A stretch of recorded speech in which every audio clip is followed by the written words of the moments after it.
อามิล่ากับนาวาร่าเปิดตัวใหม่หน้าตาเป็นยังไงไปเบิ่งกันเลย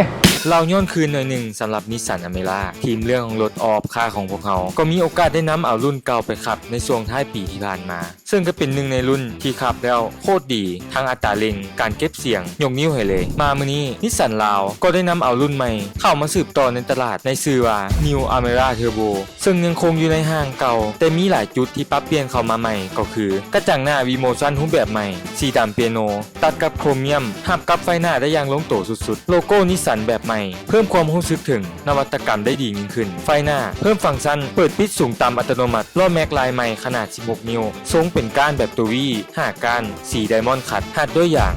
205 55 R16 ภายในสีใหม่สีดำตัดด้วยสีฟ้าอ่อนเพิ่มระบบควบคุมความไว Cruise Control ที่พวงมาลัยเพิ่ม Wireless Charger สร้างมือถือได้ง่ายขึ้นในส่วนของระบบความปลอดภัยเพิ่มระบบเตือนเมื่อรถเบี่ยงออกจากนอกเลนเพิ่มระบบแจ้งเตือนก่อนการต่ำพร้อมเบรกฉุกเฉินระบบล็อกรถอัตโนมัติเมื่อจับกระแจห่างออกจากตัวรถและอันนี้เฮามักสุดระบบกดจับแฮงดันของยางรถในส่วนของเครื่องจักรยังคงใช้เครื่องจักรแอดซังขนาด 1.0 ลิตรพ่วงด้วยเทอร์โบจับคู่กับเกียร์ Xtronic CVT ให้พละกำลังสูงสุด100แรงม้าแรงบิด152นิวตันเมตรช่วงล่างหน้าแบบ MacPherson Start หลังแบบ Torsion Beam ยับมาเบิ่งอีกคันที่เปิดตัวพร้อมกันก็คือ New Navara กระบะสุดแกร่งจากนิสสันที่อยู่คู่กับตลาดมาอย่างยาวนานได้มีการปรับปรุงภายในใหม่ก็คือจุดของคอนโซลที่ว่าได้ว่ายกมาจากของเทอร่าเลยก็ว่าได้เบิ่งโดยรวมแล้วเฮ็ดให้มีความรู้สึกที่หรูหรายิ่งขึ้นในส่วนอื่นๆบ่ว่าจะเป็นเครื่องจักรขนาด 2.5 ลิตรออปชั่นสิ่งอำนวยความสะดวกยังคงมีครบถ้วนคือเก่าพามาก้มเบิ่งช่วงล่างจากเล็กหน่อยเฮาก็เห็นว่าเป็นช่วงล่างแบบมัลติลิงค์บ่มีแผ่นแนบคือกับรถกระบะทั่วไป